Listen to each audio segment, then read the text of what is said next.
আপনার পায়ে হাঁটুতে যদি ব্যথা করে তাহলে কি করবেন যাতে এই ব্যথা চলে যায়?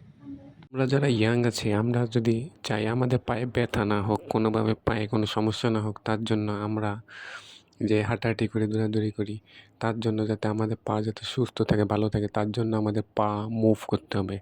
মুভ কীভাবে? যে হাঁটলে, চললে, নড়লে।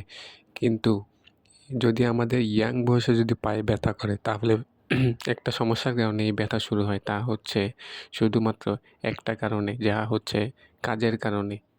এই কাজের কারণে আমরা যদি ননস্টপ একটা চেয়ারে বসেই থাকি ঘন্টার পর ঘন্টা, তাহলে আমাদের পায়ে ব্যথা হবে। তারপর মহিলারাও যদি বাসায় বসে থাকে একটানা, তাহলেও সমস্যা দেখা দিবে। তাহলে এই ব্যথার সমস্যার থেকে বাঁচতে হলে আপনারা ননস্টপ বসে থাকা বন্ধ করতে হবে। যদি আমরা বাইরে কাজে যাই বা বাইরে কাজ করি, তাহলে ওই কাজ ছেড়ে এসেও কমপক্ষে সকালে বা রাতে আমাদের এই চেয়ারে না বসে, চেয়ারের বদলে আমাদের চেয়ার বাদ দিয়ে চেয়ার, সোফা যা কিছু আছে এই সব কিছু বাদ দিয়ে জমিনে বসে থাকা উচিত। জমিনে যদি আমরা 2 পা গুটিয়ে বসে থাকি, যেভাবে আমরা নামাজে বসি বা টয়লেট সিটে যেভাবে বসি, ওইভাবে যদি আমরা বসার চেষ্টা করি, কিছু সময় যদি বসে থেকে ওইভাবে যদি আমাদের পা ধরে যায়, এরকমভাবে যদি বসি, তাহলে ওইটা পায়ের জয়েন্টের একটা এক্সারসাইজ হবে। আর এই এক্সারসাইজের কারণে পায়ে ব্যথা হয় না।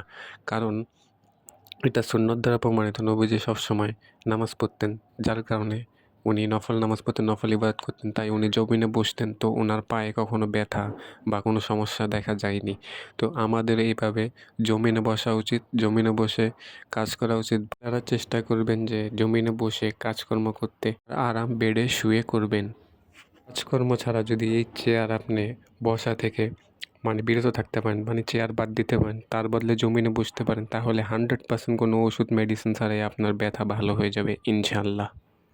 যারা বয়স্ক মানুষ আছেন তারা যদি পারেন তাহলে চেয়ার বাদ দিয়ে বসার চেষ্টা করুন। যদি চেয়ার বাদ দিয়ে বসতে না পারেন তাহলে আপনাদের ব্যথার জন্য আপনারা মেডিসিন বা ডাক্তারের পরামর্শ নিয়ে ওষুধ খেয়ে সুস্থ হওয়ার চেষ্টা করুন। এতে ইনশাল্লাহ হইতে পারে আপনি সুস্থ হয়ে যাবেন। আর যারা ইয়াং বয়সে আছে তারা আজ থেকেই চেয়ারে বসা বাদ দিয়ে দিন, জমিনে বসুন, নামাজ পড়ুন, ইবাদত করুন।